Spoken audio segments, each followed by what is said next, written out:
ചേച്ചി, അരുണിമേച്ചി, നമ്മുടെ ദീപുവേട്ടൻ വീട്ടുവളപ്പിലൊരു കൊച്ചു പൂന്തോട്ടൊക്കെ തുടങ്ങിയിട്ടുണ്ട്.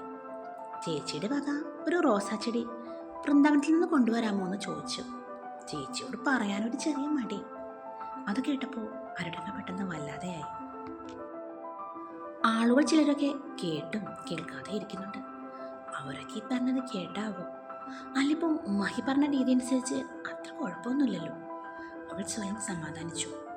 എൻ്റെ ചേച്ചി നടാൻ വേണ്ടിയിട്ടാണ് അല്ലേ ദീപുവേട്ടാ? മഹി അവളുടെ മുഖം കണ്ടപ്പോൾ പറഞ്ഞു. അന്നേരം തന്നെ മഹി ദീപുവിൻ്റെ വയറിൽ പിടിച്ച് പിച്ചി. ദീപുവേട്ടാ, ഉണർന്ന് പ്രവർത്തിക്കേ, മഹി സ്വകാര്യത്തിൽ പറഞ്ഞു. ആ അതെ അതെ.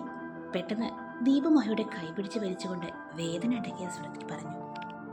പിന്നെ ചെടിച്ചിട്ട് അടക്കാണോ ചേച്ചി വേണ്ടത്? പൂള ചെടി നോക്കി പ്രത്യേകം കൊണ്ടുവരണം. ആ മഹി, അരുണിമ കാര്യേറ്റു. കപ്പിള വെളിയിൽ ഇറങ്ങി നടക്കുമ്പോൾ അവൾ മഹി പറഞ്ഞ കാര്യം ഓർത്തു. ദീപുവിന് പൂന്തോട്ടത്തിൽ വയ്ക്കാൻ റോസാ ചെടി വേണത്രേ. അവൾ ഉള്ളിൽ പറഞ്ഞുകൊണ്ട് നടന്നു. ഇത് ദീപു പറഞ്ഞിട്ട് മഹി കളിക്കുന്നതാ, അവൾ സ്വയം പറഞ്ഞ് വീട്ടിലേക്ക് നടന്നു. പിറ്റേന്ന് കരിങ്കാളിയിൽ പോകുമ്പോൾ മഹി വൈകിട്ട് പറഞ്ഞ കാര്യം മറന്നിട്ടില്ലല്ലോ എന്ന് പ്രത്യേകം ഓർമ്മിപ്പിച്ചു. ദീപു ഡോറിൽ നിൽക്കുമ്പോൾ അവൻ്റെ മുഖത്തേക്ക് നോക്കി ചോദിച്ചു. അപ്പോൾ തോട്ടത്തിൽ വേറെ എന്തൊക്കെ ചെടികളുണ്ട്? അത് പിന്നെ ദീപു പെട്ടെന്ന് വിക്കി.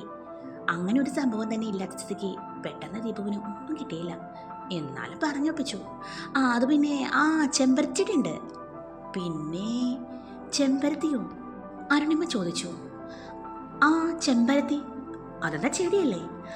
ആണാണ്.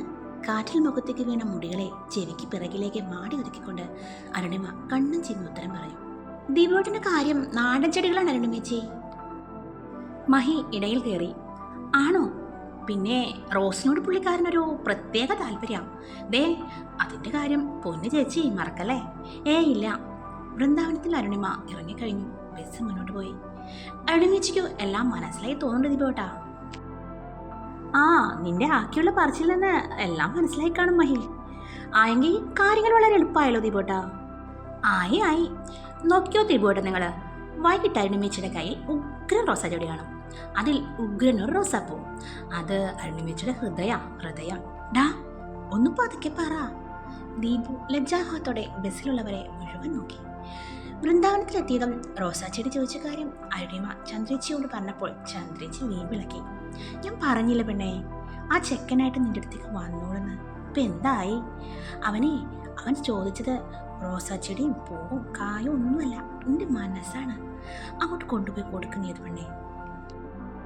ഒരറ്റം മുതൽ മറ്റേ അറ്റം വരെ അവൾ ഓരോ ചെടിച്ചട്ടികളും നോക്കി നടന്നു. ഒരിലയ്ക്ക് പോലും വാട്ടം തട്ടാത്ത, ഒരില പോലും ഉണങ്ങാത്ത നല്ല മുഴുത്ത റോസാപ്പൂക്കൾ വിടർന്ന് പരിമളം തൂങ്ങി നിന്നയുടെ ചട്ടിയെടുത്ത് അരുണിമ നോക്കി. ഇത് കൊള്ളാൻ പെണ്ണേ, ഇത് മതി. അല്ലെങ്കിൽ ചേച്ചി ഇത് വേണോ? ഇത് വേണ്ടേ? എങ്കിൽ നീ വേറെ നോക്ക്, ഒരുപാടുണ്ടല്ലോ.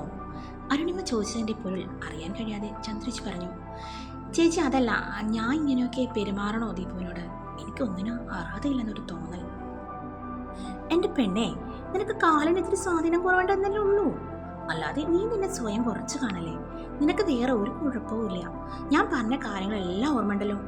അവൻ്റെ വീട്ടുകാരെ കുറിച്ച് നീ ചിന്തിക്കേണ്ട. കുറച്ച് നാളുണ്ടാകും ചെറിയ വിദ്വേഷമൊക്കെ, പിന്നെ അതൊക്കെ മാറിക്കോളും. എൻ്റെ ചേച്ചി പറഞ്ഞ് ഇവിടേക്കാ കാടേറി പോന്നേ.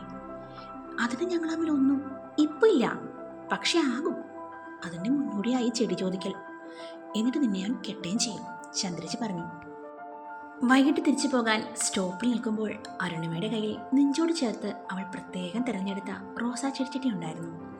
ദൂരെ നിന്നും കരിങ്കാളിയുടെ ഹോണടി കേട്ട നേരം അടിവയറിൽ നിന്നും ഒരാന്തലുണ്ടായി.